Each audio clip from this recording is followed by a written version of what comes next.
Good morning विद्यार्थी मित्रों। कक्षा 11 विषय हिंदी आरोह भाग 1 गजल हमारी कविता का नाम है। पहली पंक्ति है, कहा तो तय था चिरागा हर घर के लिए, कहा चिराग मयस्सर नहीं शहर के लिए। चिरागा जो है वो दिए के लिए इस्तेमाल किया गया है। तय यानी निश्चित, मयस्सर यानी उपलब्ध। ये अमुक अमुक शब्द उर्दू के दिए हुए हैं यहाँ पे। कवि कहते हैं यानी दुष्यंत कुमार जी यहाँ पे कह रहे हैं कि आज़ादी के समय नेताओं ने घोषणा की थी कि देश के घर घर में चिराग अर्थात सुख सुविधा उपलब्ध कराएंगे। यहाँ पे चिराग जो है वो सुख सुविधा का प्रतीक है। उस समय कहा था कि हर घर में खुशी होगी।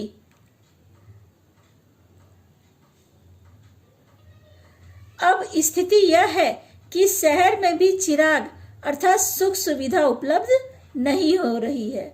नेताओं ने जो घोषणा की थी वह सिर्फ कागज पर ही रह गई है। लोगों के जीवन पर उसका कोई असर देखने को नहीं मिलता। दूसरी पंक्ति है, यहाँ दरख्तों के साए में धूप लगती है, चलो यहाँ से चले और उम्र भर के लिए। यहाँ दरख्ते पेड़ के लिए लिया है, यानी उस समय जो सेवा करने वाली संस्थाएं थी उन्होंने ऐसा कहा था कि लोगों को सुविधा दी जाएगी। यानी नेताओं ने तो जो कहा था वो वादा पूरा नहीं किया, पर जो कल्याणकारी संस्थाएं काम कर रही थी वो संस्थाओं ने ऐसा नागरिकों से वादा किया था कि हाँ, आज़ादी के बाद उनको सुख मिलेगा।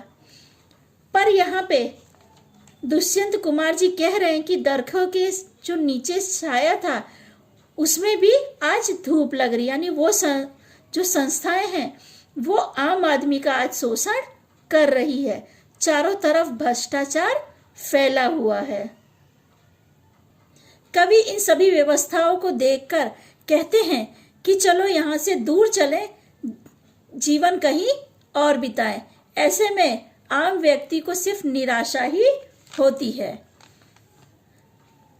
तीसरी गजल की पंक्तियां हैं, ना हो कमीज तो पांव से पेट ढक लेंगे, ये लोग कितने मुनासिब हैं इस सफर के लिए। मुनासिब जो है वो अनुकूल। यहाँ पे आगे दुष्यंत कुमार जी कह रहे हैं कि यहाँ पे लोग जो गरीब लोग हैं उनका शोषण किया जा रहा है, या उनको शोषण की वजह से इतनी तकलीफ हो रही है कि यहाँ पे जीवन जीना भी दुश्वार हो रहा है। वो बता रहे हैं कि उनके पास वस्त्र शरीर ढकने के लिए नहीं है, तो वो पैर को मोड़कर पैरों से अपने पेट को ढांक ले रहे हैं कि लोगों को पता ना चले कि उनके पास कितनी कमी है, या भरपेट खाने के लिए भोजन भी नहीं है। उन्हें विरोध करने का भाव भी समाप्त हो चुका है, क्योंकि गरीब हैं, उनके पास भरपेट खाने के लिए नहीं है, पहनने के लिए वस्त्र नहीं है। ऐसे लोग विरोध तो कर नहीं सकेंगे, तो वो चुपचाप अपनी भूख को छुपाने के लिए अपने पैर से अपने पेट को ढांक ले रहे हैं। आगे वो कह रहे हैं कि ऐसे लोग उपयुक्त कहाँ हैं इस सफर के लिए। खुदा नहीं ना सही आदमी का ख्वाब सही, कोई हसीन नजारा तो है नजर के लिए। यहाँ पे ख्वाब शब्द जो है वो सपने के लिए है, नजारा यानी अच्छा दृश्य।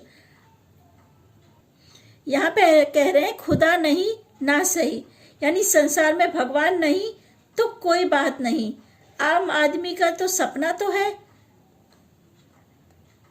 कहने का तात्पर्य यह है, ईश्वर मानव की कल्पना तो है, इस कल्पना के जरिए उसके आकर्षण देखने को मिलते हैं, यानी वो अपने सपने में अपनी कल्पनाओं को पूरा तो कर सकते हैं। इस तरह वो अपने जीवन को निर्वाह करते जा रहे हैं। वे मुतमईन है कि पत्थर पिघल नहीं सकता, मैं बेकरार हूँ आवाज में असर के लिए। कवि दुष्यंत कुमार कह रहे हैं कि आम व्यक्ति को विश्वास की बात बताते हैं कि आम आदमी को विश्वास है कि जो भ्रष्टाचार व्यक्ति है उनका दिल पत्थर का है, उनमें संवेदना नहीं है। कवि को इसके विपरीत इंतजार है कि आम आदमी स्वर में असर हो, इतनी आवाज बुलंद हो तथा आम व्यक्ति संगठित होकर विरोध करे तो भ्रष्टाचार व्यक्ति समाप्त यानी समाज से समाप्त हो सकता है, यानी भ्रष्टाचार को खत्म कर सकते हैं। क्योंकि जो लोग सत्ता में बैठे हैं वो लोग पत्थर के हो चुके हैं, उनको पिघलाने के लिए आवाज उठानी पड़ेगी, पर जब आवाज एक साथ उठाएंगे तो उसका असर दिखेगा। तेरा निजाम है सिल दे जुबान शायर की, ये एहतियात जरूरी है इस बहर के लिए। बहर ये उर्दू भाषा का छंद है। निजाम जो है वो शासन के लिए है और एहतियात जो शब्द है ये सावधानी के लिए है कि सावधानी रखे। दुष्यंत कुमार जी इस गजल में बता रहे शासनों को के संबंध में कहते हुए कि सत्ता के खिलाफ लोगों को जागरूक करना है, इसे सत्ता के क्रांति का खतरा लगता है। वह स्वयं को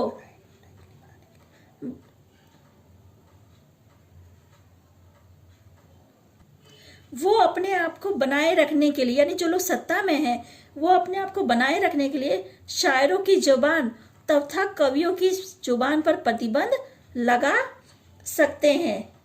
जैसे कि गजल के छंद के लिए प्रबंध की सावधानी जरूरी है, उसी तरह शासकों को भी अपनी सत्ता कायम रखने के लिए विरोधियों को दबाना जरूरी है। यानी जो लोग आवाज उठा रहे हैं उनकी आवाज को अगर दबा दिया जाए तो सत्ता बनी रहती है या कायम रहती है। हमारे आखिरी शेर है, जिए तो अपने बगीचे में गुलमोहर के तले, मरे तो गैरों की गलियों में गुलमोहर के लिए।